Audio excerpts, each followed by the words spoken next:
Iglesia Bautista Misionera del Talar le invita a escuchar el siguiente mensaje que edificará su fe.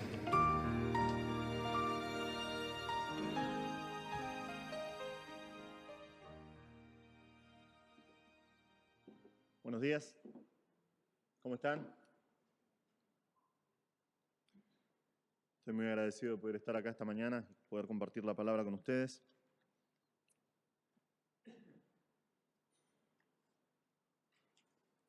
Si encuentro mis notas, vamos a tener un mensaje.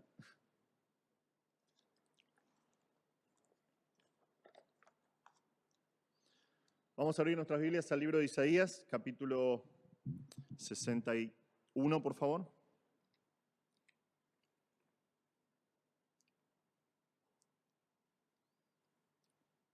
Y vamos a ir al Señor en oración.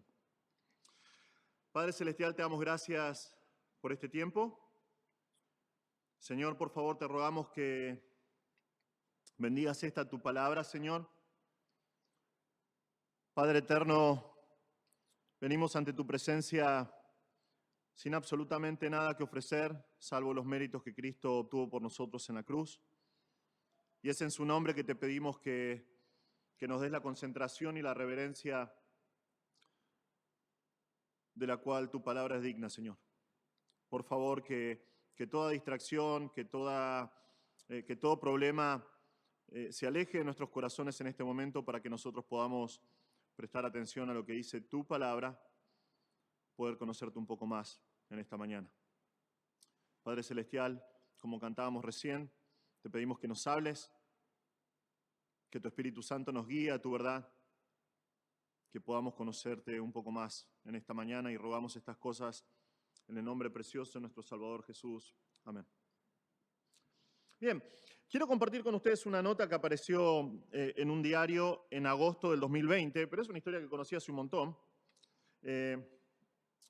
Dice así: corría el 9 de marzo de 1974 y parecía ser un día más en Filipinas. Sin embargo, esa fecha sería recordada como uno de los capítulos más extraños de la historia y en concreto de la Segunda Guerra Mundial. Aunque pueda parecer mentira, casi 30 años después del fin del conflicto bélico, seguía existiendo un soldado japonés oculto en plena jungla que seguía luchando por el honor de su país, creyendo que sus superiores irían a buscarle allá donde quedó oculto en el país en el que estaba destinado cuando comenzó la guerra. Es increíble esta historia, no sé si la escucharon alguna vez, es la historia de un soldado que se llama Hiro Onoda, y básicamente durante la Segunda Guerra Mundial, cuando Japón estaba conquistando toda la zona de Filipinas, él fue y se quedó en una isla, y él recibió las órdenes de parte de su superior, diciendo que se quede en ese lugar para poder repeler a las fuerzas de Estados Unidos que venían, o cualquiera de las fuerzas aliadas que venía a Filipinas. Y él lo hizo, y lo hizo con solamente, los japoneses entienden este sentido de misión, lo hizo arduamente, combatiendo día tras día tras día, pero llegó a Filipinas la orden de que las fuerzas de Estados Unidos estaban llegando. Entonces, el superior de él le dijo que se esconda en la selva y que de ahí cambiaba la estrategia, cambiaba la misión, y en vez de atacar a las tropas, se quede escondido entre medio de la selva y de a poco vaya haciendo pequeños sabotajes, ¿no? Que vaya cortando la luz, que vaya haciendo detonar ciertas bombas. Y él lo hizo. Durante casi 30 años estuvo escondido en la selva. Según nos cuenta este diario, en 1974, otro japonés que se llamaba Norio Suzuki escuchó acerca de esta historia. ¿Por qué? Corría la leyenda de que había un soldado en Japón que estaba desaparecido. No había registros de él. Que posiblemente esté dando vueltas todavía en las selvas de Filipinas, pero nadie lo había visto. Nadie lo conocía. Entonces este hombre, que era un amante de este tipo de historias, decidió emprender un viaje hacia Filipinas para tratar de descubrir si este tipo existía o no. Y no solamente lo descubrió, sino que se encontró cara a cara con él y habló con él y le dijo: ¿qué estás haciendo acá? La guerra terminó hace 30 años. Y él dice: no me importa. Yo voy a seguir con mi misión que tengo adelante. Pero la guerra terminó. Y él dice: pero mi superior me envió, y si él no viene y me dice que yo deponga las armas, no lo voy a hacer porque estoy en una misión.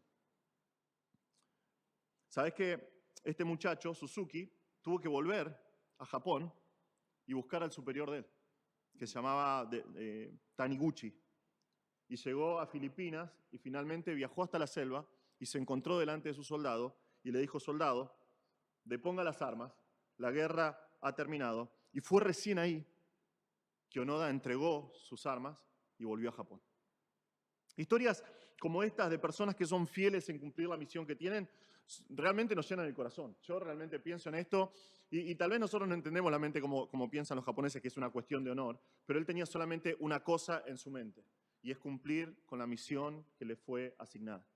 Sin importar el precio que tenía que pagar, sin importar absolutamente las trabas que haya en el camino, él dijo: tengo esta misión y la voy a cumplir. Algo así vemos en nuestro pasaje de hoy.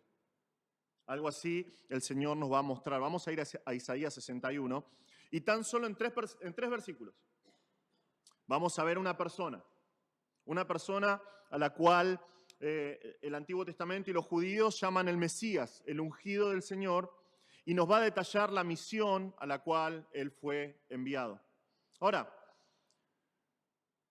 los judíos hasta el día de hoy están esperando al Mesías, ¿no? Y están tratando de identificar quién es el Mesías y ver qué tipo de cosas puede hacer, porque tienen toda una tradición diciendo quién es el Mesías. Sin embargo, nosotros podemos saber con exactitud de quién está hablando el profeta acá. Podemos. Porque esa es la manera en que Jesús comenzó su ministerio. Cuando él, luego de ser bautizado, Lucas 4, y si quieren pueden anotarlo, yo lo voy a leer, Lucas 4, nos dice que el Señor llegó a Nazaret, donde había sido criado, y según su costumbre entró en la sinagoga el día de reposo y se levantó a leer, y le dieron el libro del profeta Isaías, y abriendo el libro, halló el lugar donde estaba escrito: el Espíritu del Señor está sobre mí, porque me ha ungido para anunciar el evangelio de los pobres, me ha enviado para proclamar libertad a los cautivos y la recuperación de la vista a los ciegos, para poner en libertad a los oprimidos, para proclamar el año favorable del Señor. Cerrando el libro, lo devolvió al asistente y se sentó, y los ojos de todos en la sinagoga estaban fijos en él. Ahora, esta era la costumbre que se hacía en este tiempo. Jesús está llegando a Nazaret y como es un rabino joven, pero conocido, está empezando a ser conocido, le dan la oportunidad de predicar en la sinagoga. Entonces lo que hacen es, lo llaman y le dan el rollo del libro del profeta Isaías, y él viene y lee esta porción, que es la que vamos a ver hoy, y dice que todos los ojos de ellos estaban fijos en él, porque era la costumbre. Una vez que terminaba de leer el rollo, el rabino lo que hacía era hacer una enseñanza sobre lo que acababa de leer, pero el Señor Jesús dice esto: hoy se ha cumplido esta escritura que han oído. Entonces, sabemos que Jesús, nuestro pasaje en Isaías, 700 años antes casi de que nazca Jesús, está hablando acerca de él. Y nosotros vamos a ver justamente en el pasaje de hoy cuál es su misión. Específicamente vamos a ver tres características de la misión del Mesías. Vamos a ver tres características de la misión del Mesías. Lo primero que vamos a ver acá es el origen de la misión del Mesías. El Mesías viene con una misión. Y vemos el origen de esa misión. Nuestro pasaje comienza diciendo esto. Dice: el Espíritu del Señor está sobre mí, porque me ha ungido el Señor para traer buenas nuevas a los afligidos. Me ha enviado para vendar a los quebrantados de corazón, para proclamar libertad a los cautivos y liberación a los prisioneros, para proclamar el año favorable del Señor y el día de venganza de nuestro Dios, para consolar a los que lloran, para conceder a los que lloran en Sión se les dé diadema en vez de ceniza, aceite de alegría en vez de luto, manto de alabanza en vez de espíritu abatido, para que sean llamados robles de justicia, plantío del Señor, para que Él sea glorificado. Lo primero que vemos acá en nuestro pasaje es el origen de la misión del Mesías. Isaías, personificando y hablando de parte del Mesías, dice: el Espíritu del Señor, Dios, está sobre mí porque me ha ungido el Señor. Esta frase es sorprendente porque nos muestra cómo es que el Señor va a llevar a cabo su obra de redención. Si vos lees el capítulo 60 de Isaías, y te recomiendo cuando tengas un tiempo hoy en tu casa, leas el capítulo 60 de Isaías, Dios promete a Israel. Dios promete a Israel y específicamente a Jerusalén una gloria que es sorprendente. Nos dice en Isaías 60 que la gloria de Dios va a aparecer. Nos dice que van a volver todos los que están dispersos en toda la tierra. van a tener abundancia como nunca antes y los pueblos van a servirle. Y dice que Dios mismo va a estar con ellos. Ahora, ¿cuál es el problema con todas esas promesas que Dios da en Isaías? Que el pueblo está totalmente apartado de Dios. El pueblo está completamente alejado de Dios. Es más, Isaías comienza su libro diciendo: oigan cielos y escucha tierra, porque el Señor habla, hijos crié y los hice crecer, pero ellos se han rebelado contra mí. El buey conoce a su dueño y el asno el pesebre de su amo, pero Israel no conoce. Mi pueblo no tiene entendimiento. No solamente el pueblo, en su gran mayoría, sino que sus líderes se estaban corrompiendo y se corrompen vez tras vez, cada vez más, alejándose del Señor. La profecía de Isaías ocupa un montón de espacio. El rey Usías, el rey Jotam, Acaz, Ezequías, un montón de reyes. Pero durante todos esos años el pueblo cada vez se está alejando más del Señor. Entonces, Dios envía su juicio por medio del profeta Isaías y les dice que va a llevarlos en cautividad. Parte los va a llevar con Asiria, parte los va a llevar con Babilonia. Pero entonces, ¿cómo es que el Señor va a cumplir estas promesas? ¿Cómo es que el Señor va a finalmente hacer que su gloria aparezca en Jerusalén? ¿Cómo es que va a volver a traer a todos los que están dispersos? ¿Cómo es que van a tener abundancia como nunca antes? ¿Cuándo se van a cumplir estas cosas? A simple vista es imposible. Pero esto no es el plan de un hombre. Lo que nosotros vemos acá es el plan de un Dios que es soberano y tiene todo bajo su control, un Dios que es dueño y señor del tiempo, y es lo que nos muestra el pasaje de hoy. Es lo que nos muestra el libro de Isaías. El Señor va a enviar a su siervo. Este es el siervo que ya apareció varias veces a través del libro de Isaías, en Isaías 11. Es un siervo que es un rey, es ungido por el Espíritu del Señor. En Isaías 42 es el siervo del Señor que es ungido con el Espíritu de Dios. Es el ungido, es el Mesías. Eso es lo que significa Mesías. Significa ungido. Él va a venir con una misión y Él va a hacer realidad todas las promesas que el Señor dio a Israel y a los gentiles, a aquellos que no son judíos. Entonces vemos que versículo 1 nos muestra cómo se origina la misión del Mesías. Nos muestra que es el mismo el que habla acá, el Mesías es el que está hablando acá, y dice: el Espíritu del Señor Dios está sobre mí. Ahora, es impresionante que en el Antiguo Testamento, si te pones a pensar, ya en el Antiguo Testamento tengamos manifestada la Trinidad. Porque dice, el Espíritu Santo, el Espíritu del Señor, acá el título es Adonai Jehová, o sea, el Señor Dios, en mayúscula, y el Mesías mismo que está hablando. El Mesías dice: el Espíritu del Señor está sobre mí, Padre, Hijo y Espíritu Santo. La misión del Mesías no es una casualidad del destino.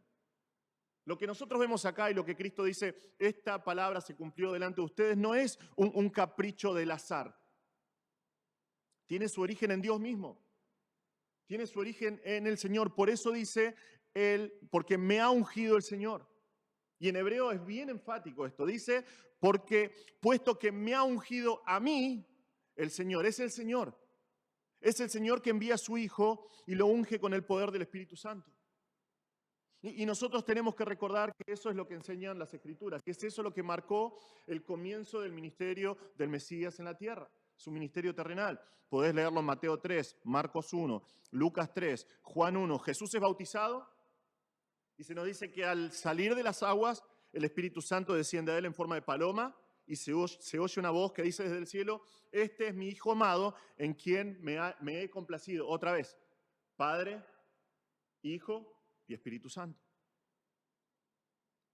Lo dicho por los 4 evangelios tiene que llevarnos al asombro, realmente.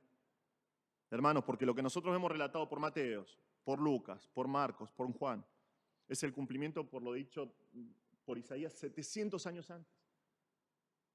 Y Dios lo cumplió al pie de la letra, al pie de la letra. Y es algo que tenemos que entender, que la misión de Cristo se originó en Dios. Se originó en Dios. Es lo que nos cuenta el Nuevo Testamento. Es lo que nos dice Efesios 1, por ejemplo, hablando a la iglesia, pero es la misma misión, es la misma obra. Fue por causa del amor de Dios, mediante Jesucristo, conforme a la buena intención de su voluntad. Y por la gracia de Dios, los gentiles, no solamente Israel, pero los gentiles fueron alcanzados por la misión del Mesías. Qué bendición que es entender esto. Qué bendición que es entender que esto se originó en Dios y que esto no es una casualidad, es parte de un plan perfecto y soberano de un Dios que está en control de todo. Si conoces al Señor, esto tiene que hacer que tu corazón explote de adoración, realmente. Porque Dios desde la eternidad pasada puso en su corazón esta misión, enviar al Mesías. Esto tiene que cambiar nuestra manera de pensar. Tiene que cambiar la manera en que vemos este mundo. Tiene que cambiar la manera en que nosotros pensamos acerca de nosotros mismos y el mundo. Yo recuerdo cuando recién me convertí en la iglesia en la que estaba, había un hombre, y cuando estábamos una vez hablando acerca de la obra de Cristo y el pastor estaba exponiendo bien claro lo que Cristo había hecho por nosotros, él de repente se sorprendió. Y dice, wow, yo pensé que Cristo había venido para rescatarme porque había visto algo bueno en mí. Yo pensé que me había venido a rescatar porque vio algo que era digno de rescatar, por eso me vino a morir por mí. Estábamos todos como, ¿no lees lo que dice ahí? No, somos súper indignos. Sin embargo, el Señor envió al Mesías en el poder del Espíritu Santo para cumplir con la misión. Fue Él quien envió al Mesías y lo hizo con un propósito. Y es lo que vemos a continuación. Vemos cuál es el objetivo de la misión del Mesías. Nos dice nuestro texto, para traer buenas nuevas a los afligidos, me ha enviado para vendar a los quebrantados de corazón, para proclamar libertad a los cautivos y liberación a los prisioneros, para proclamar el año favorable del Señor y el día de venganza de nuestro Dios. Entonces vemos el objetivo de la misión del Mesías, y cuando digo objetivo me refiero al propósito. ¿Para qué fue ungido? ¿Para qué fue enviado Cristo? Él tenía un objetivo en mente. Personas que no estaban en buenas condiciones, digamos. Tenemos acá 4 grupos específicos con una acción específica para cada uno y con un mensaje específico para ellos. El Mesías, la misión del Mesías es traer buenas nuevas. Traer buenas nuevas. Esto es la tarea de un mensajero. Era alguien que traía un mensaje. Podían ser buenas noticias, podían ser malas noticias. La idea de este verbo la podemos ver, por ejemplo, en 2 Samuel 18. Después de que Absalón se levanta contra David y después de que él muere, vemos a un cusita que es enviado y hay más que le dice, yo quiero ir, yo quiero correr también, yo quiero correr. Y dice, no vayas, pero déjame correr para ir a dar noticias. Y están viendo a los dos que vienen corriendo y dice, ese trae buenas noticias o ese también trae noticias. Significa traer noticias, pueden ser buenas, pueden ser malas, pero en este caso está implícito que son buenas noticias, que son muy buenas noticias, porque está dirigida a los afligidos, a los abatidos, a los pobres significa también. Y porque cuando son buenas noticias, porque cuando el Señor leyó este pasaje en Lucas 4, el verbo que él usó, de ese verbo que él usó, nosotros tenemos la palabra evangelio. Son buenas nuevas.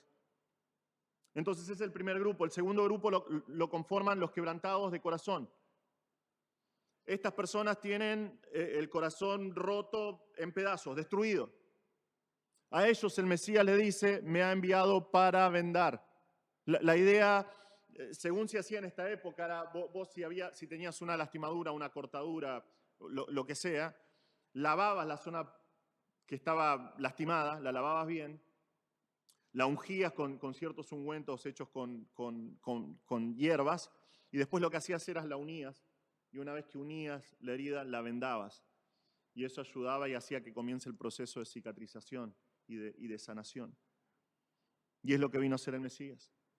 Dice que el Mesías vino a los quebrantados de corazón y la idea es vendar esos corazones que son quebrantados. El tercer grupo que vemos acá son los cautivos. Son personas que han sido tomadas cautivas, son víctimas de un agente externo. Estaban yendo por ahí y alguien los tomó y los tomó presos, los tomó cautivos y no pueden escapar. El Mesías vino para proclamar libertad a ellos. Llegó el tiempo de la liberación para ellos, para que puedan andar libremente, otra vez. Y el cuarto grupo al que se dirige lo hace proclamando liberación a los prisioneros. Liberación a los prisioneros. Ahora esto en hebreo se puede interpretar de 2 maneras diferentes, por lo menos. Puede ser personas que han sido puestas en prisión Personas que fueron puestas en prisión por un crimen que cometieron. Son culpables y están prisioneras, pero, bueno, y a ellos se les ofrece completa libertad, absoluta apertura de puertas y liberación, pero también puede significar gente que está en tinieblas, gente que está completamente ciega, que tiene una ceguera total. A ellos se les ofrece la recuperación de la vista. La pregunta es, ¿todas estas cosas el Mesías las va a cumplir de manera física? ¿O está hablando y literal o está hablando de algo más? Recuerden, todas estas promesas están dirigidas a personas que van a enfrentar el cautiverio asirio, el cautiverio babilónico. Entonces es muy importante que entiendan estas palabras. Cuando el Señor llegó, cuando Jesús caminó por esta tierra, los judíos estaban esperando al Mesías. ¿Y estaban esperando al Mesías para qué? Vez tras vez tras vez le decían, ¿cuándo vas a librarnos? ¿Cuándo vas a quitar de nosotros el yugo de Roma? ¿Cuándo vas a traer la paz que Isaías nos promete, por ejemplo? Para que el pueblo pueda disfrutar de sanidad y libertad que Dios prometió por medio de sus profetas. Y Cristo en cierta forma lo hizo. Cristo en cierta forma hizo esto de manera física y literal, sanó a muchas personas de sus enfermedades. A aquellos que estaban poseídos por espíritus malignos, ¿qué hizo? Los libró y les dio libertad. Él dio vista a personas ciegas varias veces, es una de las cosas que hizo explotar su ministerio, ¿no? Cuando en Juan 9 sanó a una persona que era ciega de nacimiento, es uno de los capítulos más impresionantes que hay en la palabra de Dios, Juan 9. Cada uno de estos eventos fue una manera de confirmar su identidad mesiánica, fue la manera en que Cristo dijo, yo soy aquel del cual hablan las Escrituras, yo soy el Mesías enviado en Isaías 61. Pero el objetivo que vemos en estos pasajes es mucho más profundo. No eran solamente los hombres, sino que los hombres en cuanto a su condición física, su condición terrenal, sino sus almas. Sus almas. Porque gracias a la revelación completa de la palabra de Dios, entendemos que estos grupos de personas que se nombran acá, lo que realmente están padeciéndolo por causa del pecado. Como hablaba recién el pastor Marcos en su oración. Están sufriendo esto por causa del pecado. Y si te pones a pensar, cada uno de estos grupos, sos víctima o culpable de alguna de estas cosas que el pecado produce. El pecado trae aflicción. Sea infligido por otros o siendo nosotros los que infligimos pecado y dolor, pero el pecado trae aflicción. Y esta palabra significa pobres también. Y es como el Señor comenzó en Mateo 5 su discurso, el Sermón del Monte, diciendo, bienaventurados los pobres de espíritu. ¿Por qué? Porque es lo que hace el pecado con nosotros. La persona nace en pecado y la persona nace en banca rota, espiritual y completa. Necesitado de un Salvador, porque nace alejado de Dios. El pecado produce quebrantamiento de corazón. En su pecado, separado de Dios, el hombre busca abrirse paso en este mundo, busca la satisfacción, busca propósito en su vida y vez tras vez se encuentra con la misma respuesta, un corazón quebrantado. Siempre es el mismo resultado. El pecado toma cautivas a las personas. De manera muy sigilosa, de manera muy sutil a veces, la persona no se da cuenta. No se da cuenta hasta que ya es muy tarde, hasta que está atrapado y ya no hay vuelta atrás. Está encerrado en prisiones de pecado y no puede salir. El pecado produce ceguera espiritual. Deja al hombre imposibilitado de ver los caminos de Dios. Es la razón por la cual la palabra de Dios dice que al hombre natural le parecen locura las cosas de Dios. Es imposible que las entienda, porque está completamente apartado de Dios. No puede discernir los caminos de Dios. El pecado nos hace andar en tinieblas. Y es por eso que vino el Mesías. Es por eso que vino Cristo, para acabar con el pecado. Y también para acabar no solamente con el pecado, sino con los efectos del pecado, para ofrecer libertad verdadera. Si Jesús hubiese venido solamente a acabar con los males físicos, no terminaría nunca. No tendría que haber muerto. Y día tras día tras día tendría que liberar a cada persona de sus enfermedades, de sus aflicciones. Sin embargo, su obra fue mucho mayor, fue mucho más grande. Es por eso que Él vino a los afligidos, a los quebrantados de corazón, a los cautivos, y vino a proclamar libertad. Es por eso que vino a proclamar el año favorable del Señor. Y esto es sorprendente lo que dice acá Isaías. Esta es una referencia clara al año de jubileo que vemos en Levítico 25. Dios había mandado a Israel guardar, es todo un ciclo, ¿no? Cada 7 años tenían que contar 6 años trabajando y el 7º año tenían que descansar la tierra. No tenían que trabajar, tenían que dejar que la tierra descanse. Entonces tenían que hacer eso, pero tenían que contar una semana de años, entonces tenía que contar 49 años, entonces, perdón, que ando mal para las matemáticas, ¿no? Tenía que contar 49 años y el número 50 se llamaba el año de jubileo. Y era súper importante, era súper importante. Dios les ordenó esto claramente, fíjense lo que dice Levítico 25. Esto es lo que sucedía. El año 50, al comienzo de este año, entonces tocará fuertemente el cuerno de carnero, el 10º día del 7º mes. En el día de la expiación, ustedes tocarán el cuerno por toda la tierra. Así consagrarán el 50º año y proclamarán libertad en la tierra para todos sus habitantes. Será de jubileo para ustedes y cada uno de ustedes volverá a su posesión y cada uno de ustedes volverá a su familia. Tendrán el 50º año como año de jubileo. No sembrarán ni segarán lo que nazca espontáneamente, ni vendimiarán las viñas, sus viñas que estén sin podar, porque el jubileo les será santo. Eso es lo que pasaba en el jubileo. Eso es lo que pasaba en el mes 7º a los 10 días del mes. Se celebraba el día de la expiación. En el día de la expiación el sumo sacerdote traía el sacrificio delante de Dios para todo el pueblo. Y luego que se hacía ese sacrificio por los pecados de todo el pueblo, dice que se tocaba la trompeta y se proclamaba en toda la tierra que finalmente el año de jubileo había llegado. ¿Cuál era la buena nueva que se corría? Absolutamente todos tenían que quedar en libertad. Todos los que habían sido vendidos en esclavitud tenían que ser liberados. Todas las deudas que tenían que ser perdonadas. Todos los que tenían propiedades que habían vendido podían ir y podían recuperar todas esas propiedades. Es lo que el Mesías vino a proclamar. Pero su misión no es terrenal. La liberación que Él viene a proclamar es la liberación de nuestras almas. Anunciar a todos aquellos sometidos bajo el yugo del pecado que la libertad finalmente llegó. Jesús es el cumplimiento de esa libertad, hermanos. Él vino a traernos libertad.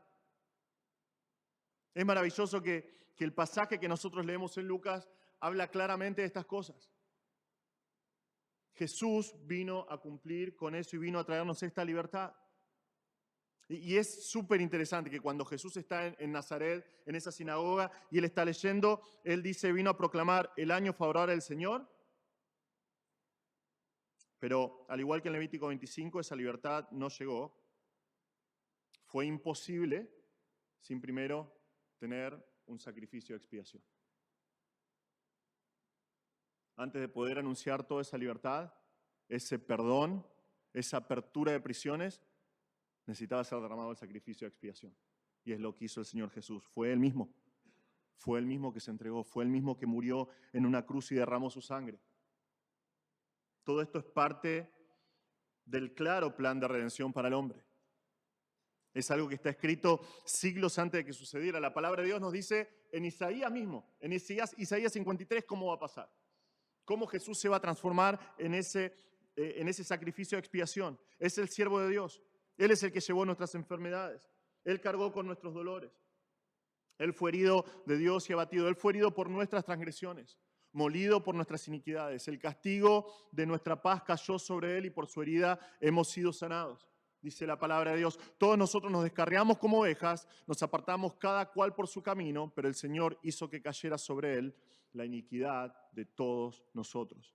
El Mesías vino a proclamar que todo aquel bajo el yugo del pecado, todo aquel que está preso en el pecado, finalmente tiene libertad.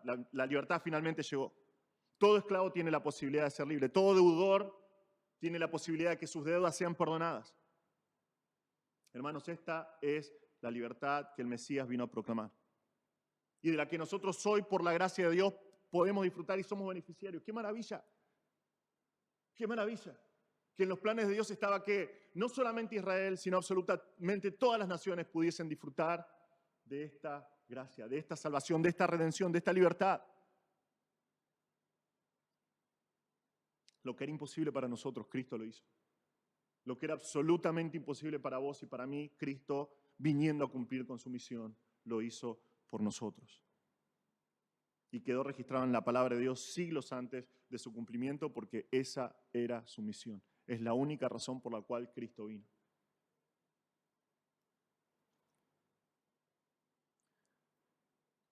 Tal vez estás acá y no conoces al Señor todavía. Tal vez estás acá y no sos salvo. No tenés la salvación que Cristo está ofreciendo acá. Bueno, hoy puede ser el día de tu salvación. Si no conoces al Señor, si estás acá y no conoces al Señor, o si estás viendo esta transmisión, escuchando esta transmisión, esta misma promesa es para vos. El Mesías vino a proclamar libertad. Él vino a anunciar que todas tus deudas fueran salvadas. El Señor alcanzó su perdón para vos. Él te ofrece su perdón hoy. Y Él lo hizo por medio de su propia sangre. Fue su sacrificio el que hizo posible esa libertad. No es tu justicia, no son tus obras, porque son imposibles para alcanzar la redención en Cristo. Él derramó su propia sangre por vos. Pero para eso tenés que reconocer que sos un pecador. Tenés que reconocer que sos un cautivo por el pecado. Es la condición con la que cada uno de nosotros nace. Cada uno de nosotros nace pecador, separado de Dios y merecedor del infierno eterno. Es la condición con la que cada uno de nosotros nace. Sin embargo, Cristo vino a morir por nosotros. Reconoce tu pecado hoy. Arrepentite de tu pecado y vení a Cristo, el Mesías. Pedí su perdón, pedí su salvación y Él te va a dar vida eterna. Él te va a perdonar. Por favor, hacelo hoy, mientras el perdón de Dios está siendo ofrecido. Mientras ese perdón todavía está a tu alcance, vení a Cristo. Porque también vemos que el Mesías vino a proclamar el día de la venganza de nuestro Dios. Esto siempre me resultó sorprendente porque los profetas anunciaban cosas, siempre describían cosas, pero no con un orden cronológico claro, o los años en los cuales las cosas iban a pasar. Y acá es así. Jesús vino a proclamar dos cosas. El año favorable del Señor, donde se ofrece el perdón y la libertad, pero también el día de la venganza de nuestro Dios. Pero es algo que Isaías está viendo como, algunos lo comparan como alguien que está en una montaña, viendo los picos de la montaña, pero no ven los valles que hay en el medio. ¿No? Jesús en su primera venida vino para anunciar el año favorable del Señor que todavía nosotros podemos disfrutar hoy y el cual tenemos que anunciar todavía. Pero en su segunda venida, Él va a ser diferente.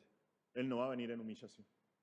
En su segunda venida, Él va a venir a juzgar a todo aquel que no haya creído en Cristo. Él va a venir a juzgar y no va a hacer algo bueno. Todos los enemigos de Dios van a ser destruidos. Eso es lo que nos cuenta Apocalipsis 19.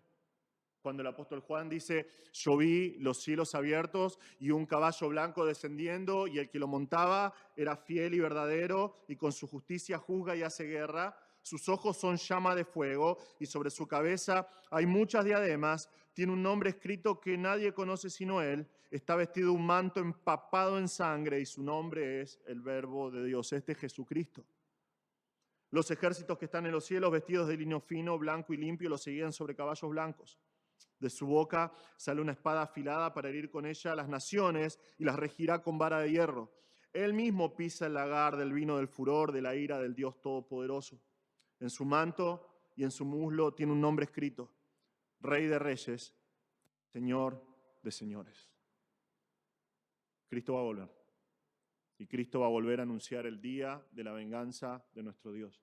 Y ese día no va a ser un día agradable. Ese día no va a venir a ofrecer perdón. Cuando venga Cristo ya no va a haber más perdón. Cuando venga Cristo va a venir a establecer su justicia, va a establecer su reino. ¿Y quién es Él? El Rey de Reyes y Señor de Señores. Por favor, te pido que consideres. Te lo ruego, si no conoces a Cristo, vení hoy a Cristo. Vení a Él mientras se ofrece ese perdón. Porque cuando Cristo regrese, y va a volver, porque Él va a volver de la misma forma que vino la primera vez, de la misma forma que Él cumplió Isaías 61, Él va a cumplir Apocalipsis 19, Él va a volver. Y en ese momento ya no va a haber perdón. Él va a establecer su venganza y luego su justicia y después su reino. Cristo viene pronto, pero Él viene a juzgar. Él viene a recompensar a su iglesia y viene a juzgar a aquellos que no creen. Por favor, si no conoces a Cristo. Considera el precio que Él pagó por vos y venía a sus pies. Y hermanos, esto tiene que desafiarnos a nosotros en gran manera, realmente. Estas verdades tienen que desafiarnos a vivir en base a la gracia que hemos alcanzado en el Señor. Su perdón nos alcanzó. Nosotros somos libres de toda deuda. Somos justificados en Cristo por el sacrificio que Él alcanzó. Pero a la vez, tenemos que anunciar. Tiene que ser una carga sobre nosotros todavía, a toda persona, anunciar que estamos todavía en el año favorable del Señor, el año aceptable del Señor, el año en el cual todavía se está ofreciendo el perdón en Cristo. Porque es la única esperanza del hombre. Porque pronto llega el día de su venganza. Tenemos nosotros también que proclamar la misión que el Mesías vino a cumplir. Ahora, ¿cuál fue el alcance de su misión? ¿Qué pasa con aquellos que el Mesías alcanzó? Vemos finalmente acá los resultados de la misión del Mesías. Dice, consolar a todos los que lloran, para conceder a los que lloran en Sión que se les dé diadema en vez de ceniza, aceite de alegría en vez de luto, manto de alabanza en vez de espíritu abatido, para que sean llamados robles de justicia, plantío del Señor, para que Él sea glorificado. Vemos que la misión del Mesías tiene resultados preciosos acá. Hay una clara diferencia en el texto. Una vez que su obra se lleva a cabo, hay cambios drásticos en aquellos que antes estaban afectados por el pecado. Vemos 4 resultados bien marcados en estas personas. Vemos que hay consuelo, todo el dolor y toda la aflicción que el pecado produce, en todo el llanto que es parte de su vida, dice que se va a ir. Y es bien enfático, a todos los que están sufriendo o afligidos o de duelo en Sión, dice conceder que se les dé diadema en vez de ceniza. Cuando alguien en tiempos antiguos quería manifestar el dolor y el quebranto que tenía en su corazón, lo que hacía era vestirse de cilicio, que era como un traje tejido de pelo negro de camello, que era súper horrible para vestir, pero era la forma que mostraban que estaban de duelos, y lo que hacían era tirarse ceniza o polvo sobre la cabeza. Entonces la persona que lo veía sabía que estaba bajo un profundo y terrible dolor. Sin embargo, acá dice que a esas personas, luego de su misión, Cristo trajo una diadema, una tiara, un adorno que embellece a la persona. Ya no hay necesidad de estar tirándose polvo en la cabeza, porque el Mesías les trajo consuelo. Y ese consuelo es evidente. Vemos que otro resultado que hay acá es el gozo. Toda la tristeza que trae el pecado se va. Cristo la cambió por aceite de alegría. Y es la imagen que vemos acá es la idea de ungir, ¿no? De verter sobre una persona el aceite. Y el aceite se derrama desde la cabeza y cubre todo su ser. Pero no es un aceite común, no es un aceite común y corriente. Es el gozo del Señor, es aceite de gozo. Y no es un gozo común y corriente, porque la palabra acá que se usa se puede traducir como exultación. Es como un gozo que es un gozo imposible de contener. Y es lo que alcanzó el Mesías para nosotros. Vemos que otro resultado es adoración. En lugar de un espíritu débil, un espíritu apesadumbrado, un espíritu en tinieblas, Jesús trajo un manto de alabanza. Y la idea acá de esta palabra de alabanza, de esta palabra nosotros tenemos la palabra tehilim, que es como se describen los salmos en hebreo. Nos trajo Cristo, cuando obró en nosotros, hizo que pasemos de tener un espíritu abatido a cubrirnos de un manto de alabanzas, contamos acerca de las grandezas de Dios, como hacen los salmistas. Adoramos al Señor por su obra en nosotros. Y justicia. Y justicia. Es el último resultado que alcanzó la misión del Mesías. Es interesante que Isaías mismo, en Isaías 64, versículo 6, dice que todas nuestras obras justas, si vos pensás que te podés justificar delante de Dios, Dice que todas nuestras obras justas delante de Dios son como trapo de inmundicia. La peor de las vestimentas que te puedes imaginar. Así son nuestras obras justas delante de Dios. Sin embargo, la obra del Mesías hizo que aquellos que creen en Él sean llamados robles de justicia. Robles de justicia.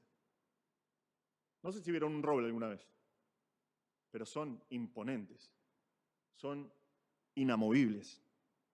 Su madera es durísima y viven años y años y años.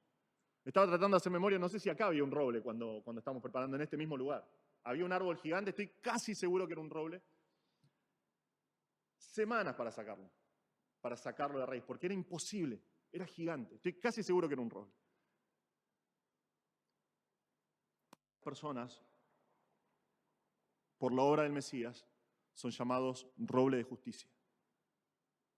Roble de justicia. Estas personas son un testimonio constante de la justicia que recibieron de parte del Señor.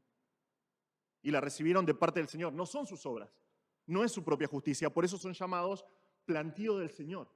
Son robles de justicia y son plantío del Señor porque recibieron esa justicia de parte del Señor. Fue el Señor el que los plantó en esa justicia.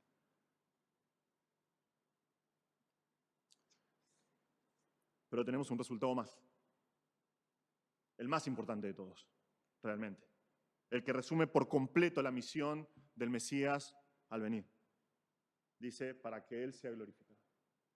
Para que el Señor sea glorificado. Cada una de estas cosas que vemos acá, cada una de ellas, la proclamación del Señor, el origen de la misión del Mesías, la proclamación del Mesías, su obra y los resultados del Mesías son para la gloria de Dios, son para que Él sea glorificado. Su primera venida, absolutamente cada uno de los detalles de la primera venida de Cristo, su nacimiento, su vida, su muerte, su resurrección, todos aquellos que Él redimió, traen gloria a Dios. Son para la gloria y exaltación eterna del Señor.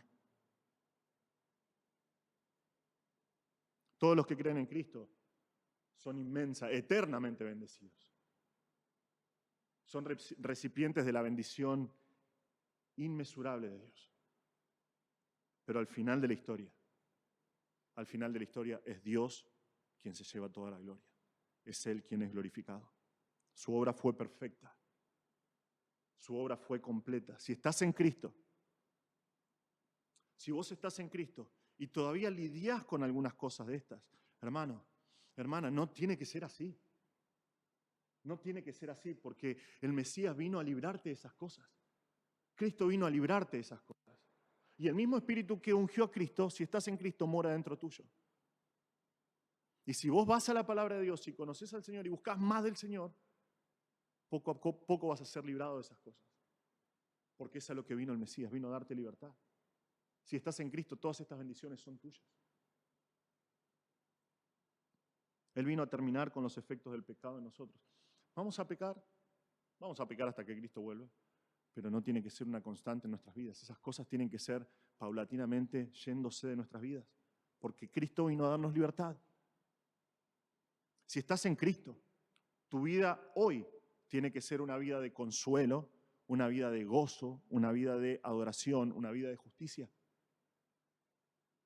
Y eso va a traer gloria a Dios. Eso va a traer gloria a Dios. Hermanos, qué gran Dios que servimos. Qué completa la obra y la misión que el Mesías alcanzó por nosotros. Que todas estas verdades nos motiven a nosotros a vivir para su gloria, buscar su gloria y anunciar su gloria. Porque Él es digno, porque Él es digno de nuestras vidas. Vamos a orar.